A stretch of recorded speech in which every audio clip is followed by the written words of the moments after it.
आज हमें राष्ट्रवादी होने का, गुर्जर भाइयों को राष्ट्रवादी होने का आज नुकसान हो रहा है। जी, आपने 24 से 25 साल इस परिवार में लगाए हैं बीजेपी के अंदर, फिर आप कह रहे हैं कि मेरा जो परिवार है वो बीएसपी है, तो बीएसपी कैसे परिवार हो सकता है आपका? फिर 24 साल तक आपको क्या याद नहीं आई अपने परिवार की? क्या मिलेगा इस परिवार में आने के बाद? बता रहे हैं सुंदर लोहिया के मन में था लालच और वह चाहते थे टिकट, और उनको टिकट नहीं मिला, इसलिए कट के बीएसपी में आ गए हैं। क्या कहेंगे? नमस्कार साथियों, मेरा नाम है सुरेंद्र सिंह और आज मैं आपको बता दूं, मेरे साथ एक कद्दावर नेता है जो करीबन 25 से 30 साल बीजेपी के लिए लगातार काम कर रहे हैं, एक पैर पे खड़े होकर कार्य करने का कार्य करा है।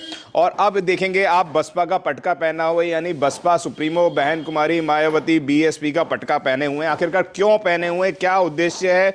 गुर्जर समाज से आते हैं, ओबीसी समाज से आते हैं। सर स्वागत है सुंदर भाई आपका। पहले तो सभी भाइयों को नमस्कार जी। मैं सुंदर लोहिया जी। और मैं अभी वर्तमान में जो भाजपा में था, जिला का प्रभारी था जी। और मैंने 24 साल से 25 साल भी मुझे चल रही है जी। मैंने बीजेपी को दिए हैं जी। और सही मायने में अगर आप जाने तो आज मेरी परिवार में वापसी हुई है। जी। ये मेरा परिवार है। जी।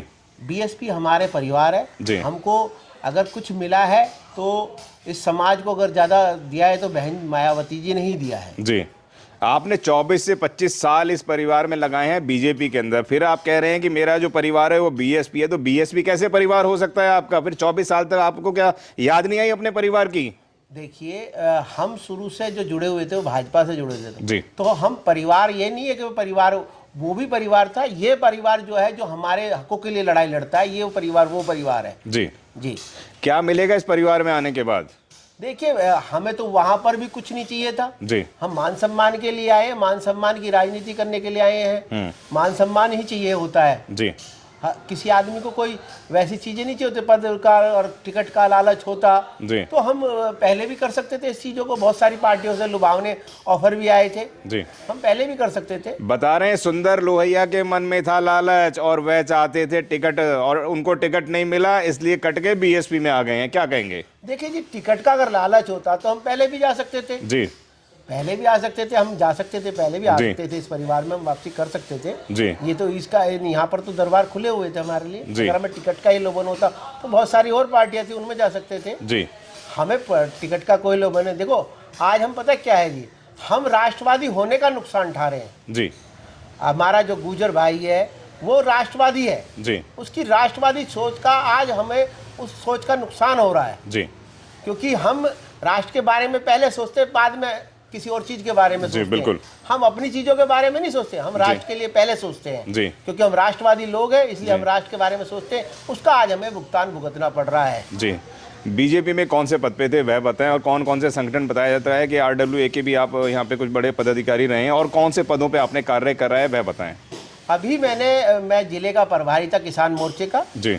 और मैंने सन 2000 में पार्टी में शुरुआत करी थी। मैं युवा मोर्चे का बूथ के अध्यक्ष से मेरी शुरुआत हुई थी और मैं प्रदेश के विभिन्न पदों में रहा हूँ, जिले के पदों में रहा हूँ। मैं जिले में महामंत्री भी रहा हूँ किसान मोर्चे में, और मैंने विभिन्न पदों पे काम किया है। और फिलहाल मैं आरडब्ल्यूए का प्रधान भी हूँ, गाँव गढ़ी मेंढू का। जी। और मैं एक एनजीओ भी चलाता हूँ, मेरी एनजीओ भी है गीतिका जनसेवा से, वो कार्य कर रही है तो समाज के लिए तो कर रही है। आप लगातार समाज के लिए इतना कार्य कर रहे हैं, लेकिन बीजेपी ने आपके ऊपर ध्यान नहीं दिया। आपने 24 साल में क्या खोया क्या पाया, वह तमाम देश के और दुनिया के लोग देख रहे हैं। आपको क्या कहेंगे? देखिए जी, 24 साल में जो खोया था पाया था वो तो विषय, जो खोया था वो तो खो चुका है जी। और जो पाया है वो पा लिया है जी। पर हमने जो खोया पाया, जो सब चीजें हैं, हम एक मान सम्मान के लिए निकले थे घर से। और वो मान सम्मान ही हमारा ना रहे तो फिर क्या क्या राजनीति करने का है? कोई मेरे निजी स्वार्थ थोड़ी था, किसी चीज के लिए निजी स्वार्थ से थोड़ी जुड़ा हुआ था। मैं तो अपने मान सम्मान के लिए राजनीतिक दल से जुड़ा हुआ था। मान सम्मान भी नहीं मिला राजनीतिक दल में तो फिर क्या है जी। और हमारी कोई किसी से दुश्मनाई थोड़ी है, हम किसी से दुश्मनाई, पर आप हमारे कोई कार्य कर रहे हो, कार्यकर्ता का मान सम्मान तो रखो। कार्य के लिए मना करने, आप कार्य नहीं कर सकते तो मना कर दीजिए। आप क्यों कहते हो कि हम कर देंगे या नहीं करेंगे? जी। आप समझिए कि क्षेत्र के अंदर एक बड़े पद पर रहे हैं, कैडराइज हैं, बीजेपी के एक एक व्यक्ति विशेष को अच्छे से जानते हैं। गड़ी मेंढू ही नहीं, जिस तरीके से बताया, सामाजिक कार्यों के अंदर बढ़ चढ़कर कार्य करते हैं, एक एक घर को बहुत अच्छे से जानते हैं और बीजेपी को ए ब्लॉक, गड़ी गांव, बी ब्लॉक, डी ब्लॉक और घोंडा, करतार नगर, कुछ तमाम वोटों को समेटने का काम करते हैं सुंदर लोहिया। आप समझिए कि इस वक्त इन्होंने जो है बीएसपी का दामन थाम लिया है, तो बीजेपी के अंदर कितना बड़ा डेंट लग गया है। लेकिन बीजेपी के बड़े प्रिय सांसद हैं मनोज तिवारी जी, वह तो हमेशा विकास की बातें करते हैं और लुभावने वादे भी करते हैं। क्या कहेंगे उनके बारे में? देखिए जी, विकास तो आप भी देख रहे होगे 10 साल में कितना विकास हुआ है जी। हमारा परली तरफ गांव गड़ी मेंढू पड़ता है जी, जो पुराना गांव गड़ी मेंढू है जी, जिसे पुश्तैनी गांव बोलते हैं हमारा जी। हमारे वहां पर एक भी रोड ना तो वो सांसद ने ना विधायक ने जी एक भी रोड नहीं बनाया जी। ठीक है जी। जबकि कोई कथा होती है या कोई प्रोग्राम होता है तो रातों रात रोडें बन जाती हैं। बिल्कुल सही बात है। हाँ। ठीक है जी। तो जब उनके लिए कार्य हो सकता है तो एक गांव जहां लोग रहते हैं, जिनकी जन सुविधा की चीजें हैं जी, उनको वो मिलनी चाहिए जी, वो उनको नहीं मिलती हैं जी। जो हमें चीजें देखो, हम किसी और चीज के लिए तो काम है, उसमें सबका ही कार्य है। बिल्कुल। रोड पे अगर चलेगा कोई इंसान तो सभी चलते हैं उसमें, इनविजिबल मैं या आप थोड़ी चलोगे, सभी जाते हैं उसमें जी। तो वो सामाजिक वो कार्य ना हो करके कहीं और रातों रात बन जाता है। और हम यहाँ जाते हैं तो हमारे लिए बोल दिया जाता है कि एनजीटी का है जी, इसमें तो नहीं हो पाएगा, जमुना के नज़दीक है, ये है सब चीज़ें। जबकि जमुना के अंदर अब मैं आपको एक बात बताना चाहता हूँ कि गाँव में हमारे यहाँ मीटर नया नहीं लग सकता अब जी। जबकि पहले जो बिजली भी लगी हुई थी, सब कुछ हुआ था, अब नया मीटर नहीं लग सकता जी। हम सांसद जी से भी मिले, विधायक जी से भी मिले, तो उन्होंने कहा कि ठीक है जी हम करेंगे। तो हमसे कहने लगे नहीं जी वो तो ओजोन आता है, इस वजह से नहीं लग पाएगा। जी, मतलब एक सांसद कह रहे हैं। सांसद और विधायक जी ने हमसे सब बोला कि हमारे आरडब्ल्यू के लोग हम मिलके आए थे, मिल गए थे उनके पास, तो उन्होंने कहा कि नहीं जी वो ओजोन में आता है इसलिए नहीं लग पाएंगे, वहां पर रोक लगी हुई है जी। अब हम ये पूछना चाहते हैं, जब ओजोन उनके लिए है जी, जो पाकिस्तान से आए हिंदू हैं उनके यहाँ मीटर भी लगा हुआ है, अलग से उनके लिए ट्रांसफार्मर धरा गया, उनके यहाँ जो कि जमुना के बिल्कुल नजदीक, जमुना के अंदर ही है एक तरीके से जी, वो रह रहे हैं वहां तक मीटर है, झुग्गी झोपड़ियों में मीटर है जी। और ये हमारा गांव है जो पुश्तैनी है जी, जहाँ हमारे दादा परदादा, हमारे पिता माता सब हम वहाँ पैदे और बड़े हुए हैं जी, वहाँ मीटर नहीं मिल सकता जी, रोड नहीं बन सकता जी, पुलियाओं का निर्माण नहीं हो सकता जी। आप एक बार जाके देखिए क्या हालत है उस गांव की। बिल्कुल, मैं गया हूँ वहाँ पर जी, बहुत बुरी हालत है। लेकिन ये तो हमेशा बोलते हैं कि विकास की गंगा बह रही हैं। विकास की गंगाएं उनकी पता नहीं कहाँ वो बहा रहे हैं, वो हमें पता नहीं है जी। 10 साल में आपने विकास तो अलग ही दिखता है जी। विकास तो अभी वो पता नहीं कहाँ किस फाइल में विकास कर रहे हैं। अजय महावर तो लगातार ये कहते हैं कि मैंने गलियां बनवा दी हैं, मैंने लाइटें लगवा दी हैं, नालों का सौंदर्यीकरण करवा दिया है, सफाई अभियान जोरों पे चलता रहता है। क्या कहेंगे सर? आप गली गली में चला जाइए जी, आपको ओवरफ्लो, पहले तो सबसे बड़े वो मिलेंगे आपको सीवर। कोई ऐसी गली नहीं है जिसमें ओवरफ्लो नहीं हो जी। क्या कारण है कि जब जो पार्टी के अंदर इतने बड़े पद पर कार्य कर रहा होता है उसकी सुनवाई नहीं हो रही है, तो क्या आम जनता की सुनवाई हो पाएगी बीजेपी के लोगों की? देखिए जी, सुनवाई या वाला विषय तो है नहीं, सुनवाई है नहीं भी है। अगर सुनवाई हुई होती तो आज आप मुझे यहाँ होता, मैं जी, सुनवाई होती तो शायद मैं यहाँ नहीं होता। बिल्कुल ठीक बात है। क्या कहेंगे कि बीएसपी में आने से आपको क्या मिलेगा और आम जनता को क्या मिलेगा? और जो बहुजन यहाँ पे आप जो भजनपुरा वार्ड से आप लड़ने वाले हैं चुनाव, तमाम घोषणा पत्र यहाँ पर दिखाई दे रहे हैं कि आपके होर्डिंग बैनर सब कुछ नज़र आ रहे हैं, तो क्या लगता है कि यहाँ के आम जनता को अगर आप जीतते हैं तो आप क्या देने वाले हैं, वो भी बताइए। देखिए, पहली बात तो मैं जीतता हूँ ना तो सबसे पहले ये होगा कि मैं 4 साल या 5 साल जो कार्य करूंगा वो यहाँ रहकर करूंगा।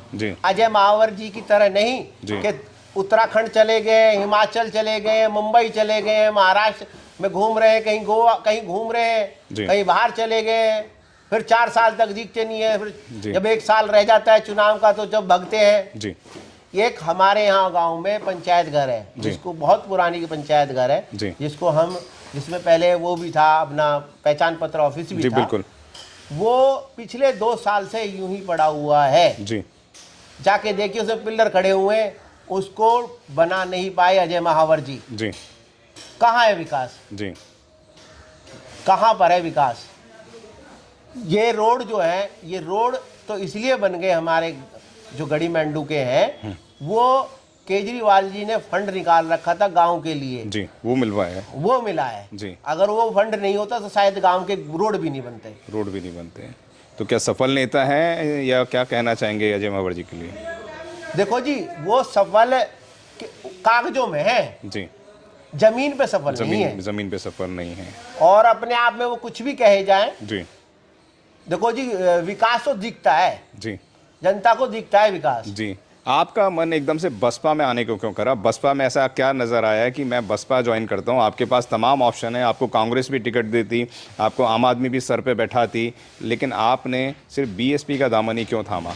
देखो जी, बसपा की जो नीतियां हैं जी, सदैव सबका साथ देने का जी, और हमारे समाज का तो सदा ही उन्होंने भला किया है और हमारे समाज को आगे बढ़ाया है जी।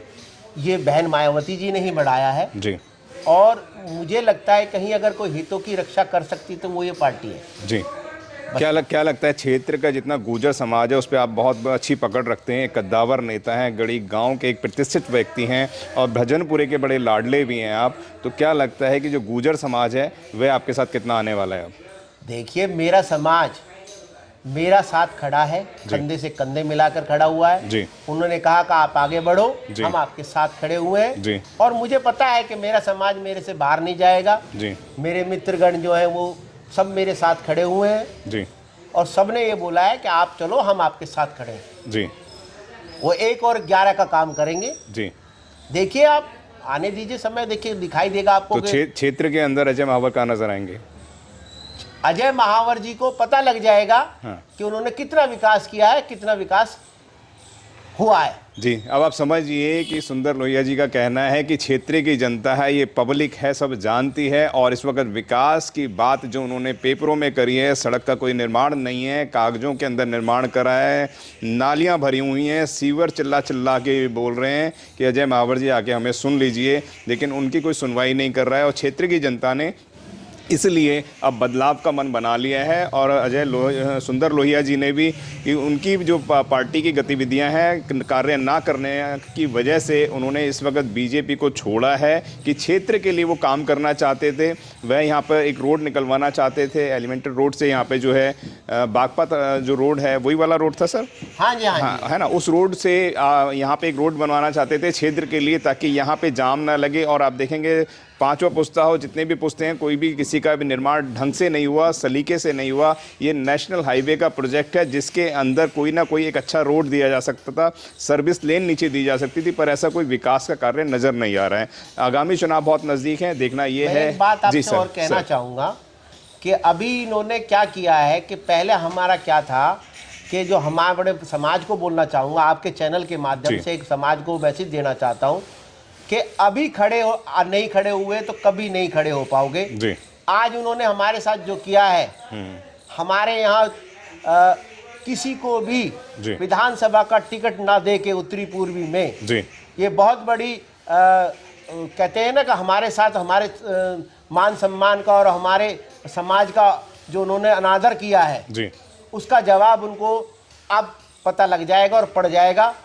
मैं अपने समाज से ये कहना चाहता हूँ कि सिर्फ अपने छोटे भाई के नाते मेरी पीठ थपथपा दो, मैं इनको बता दूंगा कि कैसे हमारी सम्मान और उसका अभिमानन होता है जी। आपसे मज़े सुंदर लोहिया, आपका इस वीडियो के बारे में क्या विचार है, क्षेत्र की जनता का क्या विचार है? अपने विचार हमारे वीडियो के कमेंट बॉक्स में अवश्य लिखें। अजय महावर के लिए आपका क्या विचार है? क्षेत्र की जनता अब किसको पसंद करने वाली है? गौरव जी भी मैदान के अंदर हैं, सुंदर लोहिया जी भी मैदान में आने वाले हैं और कांग्रेस का भी प्रत्याशी घोषित नहीं हुआ है जब तक ये वीडियो रिकॉर्ड हो रहा है, लेकिन क्षेत्र की जनता है जो जानती है कि उन्हें क्या मिला और क्या पाया। और मैं सभी क्षेत्र की जनता का बहुत बहुत आभारी हूँ कि आप मुझे आगे बढ़ाएंगे और मैं अपने समाज के लोगों से, अपने बिरादरी अपने गांव के लोगों से कहूँगा आप मेरा साथ दीजिए, 1 और 11 का काम कीजिए, मैं आपके मान सम्मान को कोई ठेस नहीं पहुंचने दूंगा। जय भीम साथियों, मेरा नाम है माही, जिसका आपको था बेसब्री से इंतज़ार। बहुजन समाज का ऐतिहासिक कैलेंडर 2025 अब आपके बीच आ गया है। आप अपना कैलेंडर आज ही बुक करवाएं। आप मुझे मेरे नंबर पर कॉल कर सकते हैं या अपना कैलेंडर बुक कराने के लिए मुझे व्हाट्सअप भी कर सकते हैं। मेरा नंबर है 9910886670। आप मुझे अभी कॉल करके अपना कैलेंडर बुक करा सकते हैं।